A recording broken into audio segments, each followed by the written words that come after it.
Assalamualaikum warahmatullahi wabarakatuh. Perkenalkan, nama saya Elsa Amelia dengan NIM 11920606031 dari kelas 5A Pendidikan Biologi UIN Sunan Gunung Jati Bandung. Nah, di sini saya akan menjelaskan materi mengenai struktur dan fungsi lipid pada mata kuliah biokimia. Pertama, banyak orang yang menganggap bahwa lemak dan lipid itu adalah dua hal yang sama. Nyatanya, hal ini atau unsur ini merupakan hal yang berbeda, di mana lipid merupakan senyawa organik nonpolar yang bersifat tidak larut dalam air. Kemudian lemak merupakan senyawa yang kaya akan energi yang digunakan untuk sumber energi di dalam tubuh untuk membantu jalannya metabolisme di dalam tubuh. Lipid dibagi menjadi 3 kelompok besar. Yang pertama ada lemak, kemudian ada fosfolipid dan juga steroid. Lemak ini dikenal di dalam tubuh itu memiliki kelebihan kalori yang terdiri dari sel-sel lemak atau adiposit yang terdiri dari gliserida yang dapat dipecah menjadi molekul-molekul kecil, yaitu gliserol dan 3 asam lemak, di mana asam lemak ini merupakan komponen lipid yang paling sederhana, hanya berupa rantai hidrokarbon yang memiliki gugus karboksil di ujung rantainya. Selanjutnya kita masuk ke fungsi lemak, di mana yang pertama sebagai sumber energi kalori, kemudian bahan baku hormon, yang ketiga sumber asam lemak, yang keempat cadangan energi dalam bentuk jaringan lemak yang timbul di tempat tertentu, kemudian yang terakhir membantu sekresi asam lambung dan pengosongan lambung. Adanya kelebihan lemak di dalam tubuh dapat berpengaruh terhadap kesehatan. Yang pertama dapat menyebabkan penyakit jantung koroner. Yang selanjutnya dapat menyebabkan kolesterol dan meningkatkan kadar lipid di dalam tubuh.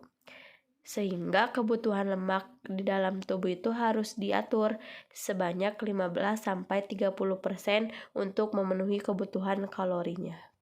Sumber asam lemak dapat dibagi menjadi dua, yaitu nabati dan hewani. Yang pertama, nabati berasal dari bahan makanan tumbuh-tumbuhan yang mengandung asam lemak tak jenuh yang menyebabkan titik cairan lebih rendah di dalam suhu kamar.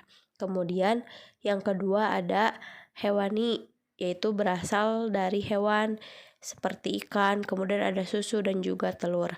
Lemak hewani ini mengandung asam lemak jenuh, khususnya mempunyai rantai karbon panjang yang mengakibatkan dalam suhu kamar itu bentuknya padat. Selanjutnya kita masuk ke bentuk asam lemak, yaitu dibagi dua menjadi asam lemak semua ikatannya rantai tunggal, dan yang kedua asam lemak ikatan ganda, di mana dalam rantainya itu ada yang double atau ada yang berganda. Di bagian atas itu merupakan asam lemak ikatan rantai tunggal, di mana memiliki 2 atom hidrogen yang memenuhi setiap atom karbonnya, sehingga atom ini disebut dengan asam lemak jenuh.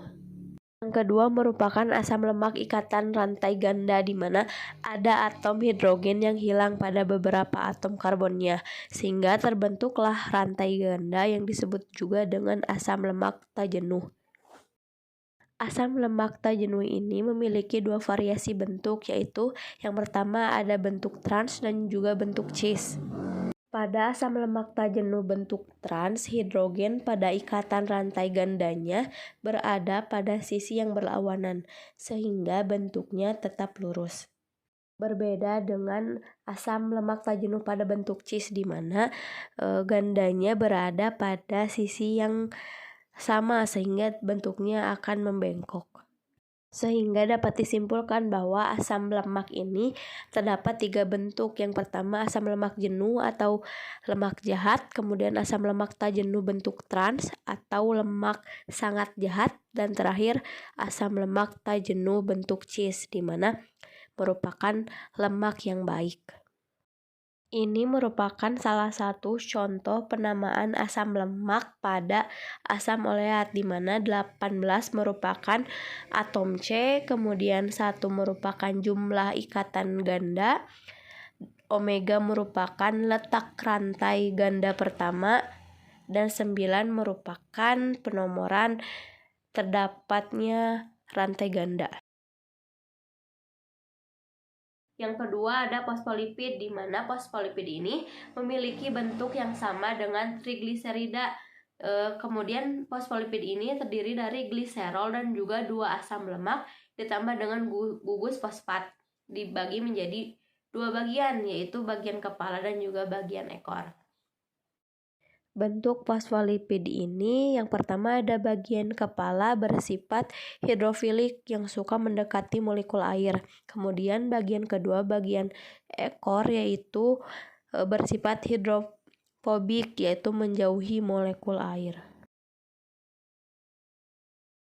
Yang ketiga ada steroid, di mana bentuk steroid ini yaitu molekul yang membulat serta bersifat nonpolar yang memiliki 4 buah cincin yang ditambah rantai samping serta memiliki ukuran yang bervariasi.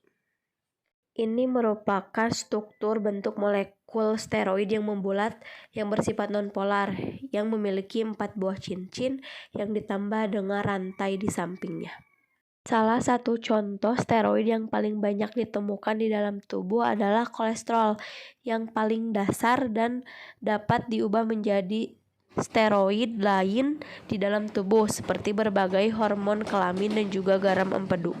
Mungkin itu saja yang dapat saya sampaikan mengenai struktur dan fungsi lipid. Terima kasih. Wassalamualaikum warahmatullahi wabarakatuh.